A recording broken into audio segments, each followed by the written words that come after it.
welcome into Across My Heart Ministry. I am Laura McFarland here today to bring you two free items. First of all, it is the month of September, and so we have our new Do It list for the month. This is a little handy-dandy one-page tool to help you keep your home tidy and also clean, and it's just convenient because it's all on one page. You don't need a whole big, huge 3-ring binder filled with things. We have that organized into daily, weekly, and monthly tasks. You can print that. Here's what it looks like, and then go ahead and start checking the boxes. The goal is just to do as many of those as you can, and the goal is, of course, just to develop good habits and give you some of the guide and not to seek perfection. The other thing we have for you today is a new recipe, and so this is something that I'm calling a puff pancake breakfast casserole. It looks beautiful when it comes out of the oven. It sort of rises up sort of like a souffle, sort of a baked pancake, if you will.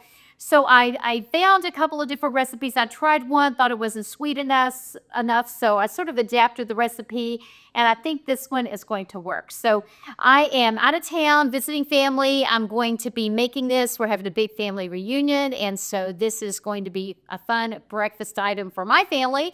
And I thought, well, maybe you would like to have this for yours if you have a fall break plan, or if you're trying to get a jump start on planning what you might serve your family for Thanksgiving. Maybe you would want to give this a try. So I'm going to go ahead and get right with it. It all goes into an 8.5 by 11 or 9 by 11 cooking pan or breakfast casserole dish. So I'm going to go ahead and spray this with non-stick spray. It calls for a stick of butter. And the cool thing is you open up your butter, put it in here, and then put it into a cold oven. And while the oven preheats, the idea is that the butter will melt, and by the time it is completely melted, you hopefully will have the rest of the ingredients all ready to go. So I'm going to stick this in the oven. I'm going to preheat the oven to 425, and I'll be right back. All right, I'm back. Also grabbed the milk while I was there. Forgot about to get that out. I wanted to leave it in the oven as long as possible. We're going to go ahead now and break the eggs into a separate bowl. So I have my bowl here to break the eggs.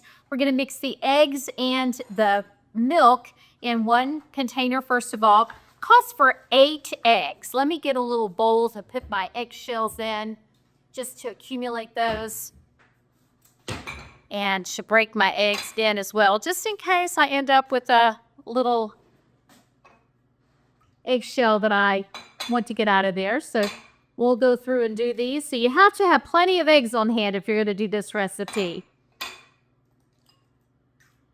So I think I'm up to 3, 4, 5. It's kind of like watching paint dry to watch someone kind of crack eggs, I guess, but part of it. 6, 3, 6. That's right. 7, and one more makes 8. Okay, I just always flip that over to try to keep as many of the egg whites in there and off the counter as possible. So I'm going to go to move this out of the way. I'm going to take a whisk and go ahead and whisk these eggs up pretty well. You probably could use a hand mixer if you wanted. That just seemed like a lot to get that out. So I'm just going to make sure that all my eggs are sort of whipped together as such. Okay, here we go. We want to watch that butter while it's in the oven and make sure that it does not burn. That's the one thing that I'm having it in there. If you get distracted mixing up the ingredients and the butter melts too quickly, you don't want that to burn. So we'll keep an eye on that as well. So I've got the eggs here. I'm going to stir in the milk. It calls for 2 cups of milk. Now, all I have on hand is skim, so I'm going to do that. But of course, the more fat in the milk, the more richer this is going to be.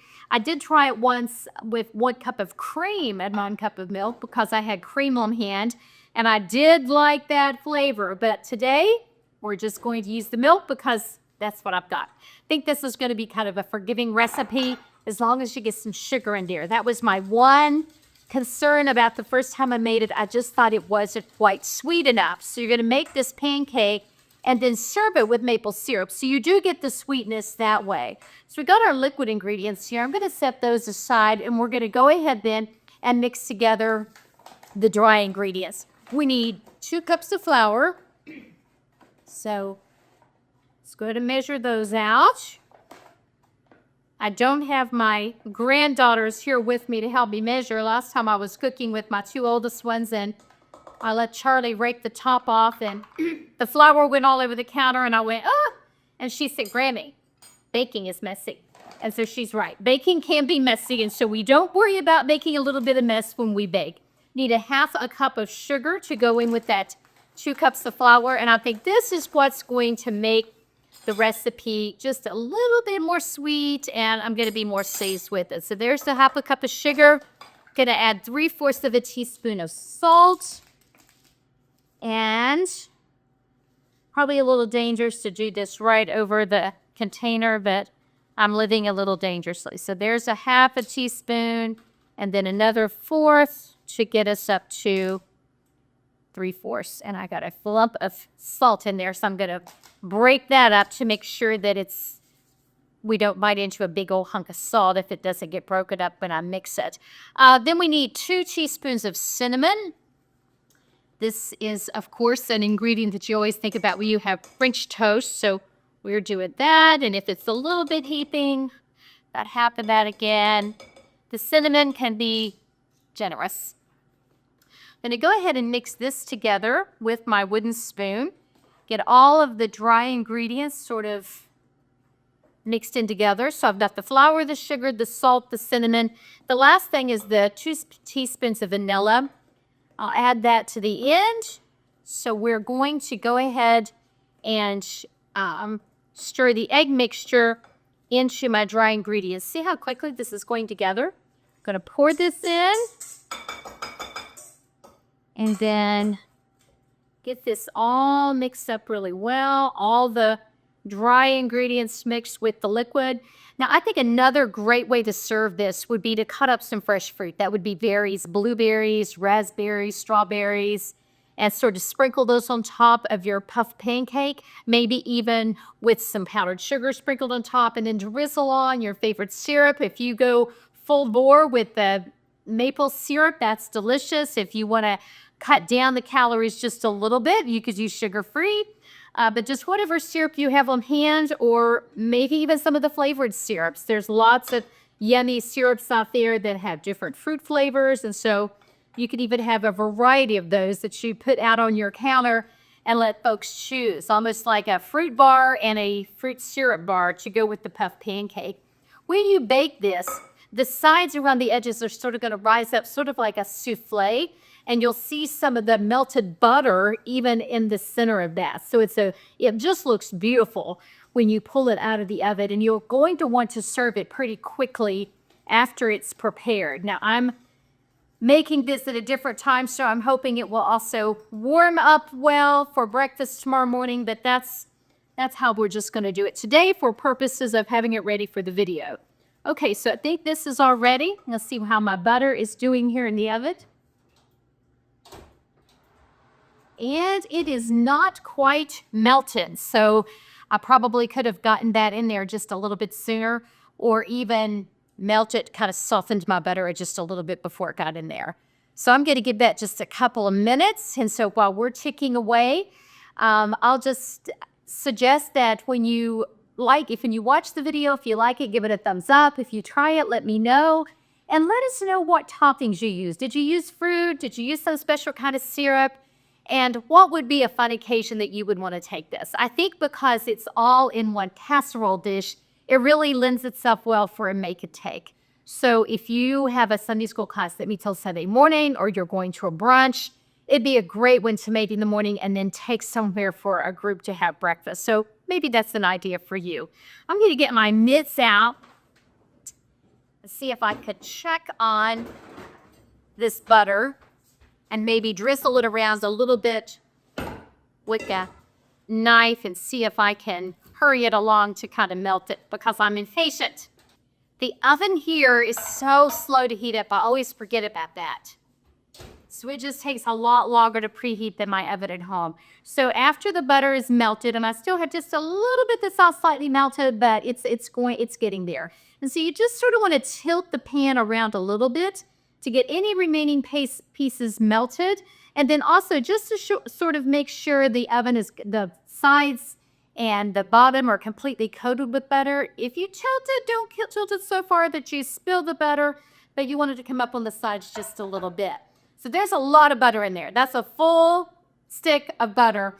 And so when I pour in the batter, it is going to sort of, that butter is going to fold itself back on top, and that's okay. So when you take it out of the oven, don't be surprised to see all that butter sort of sitting there on the top, but it will just add to the delicious flavor. So giving this a final little stir, I'm going to pour this in, and you can see it pushing the butter out of the way, but also coming up on the sides.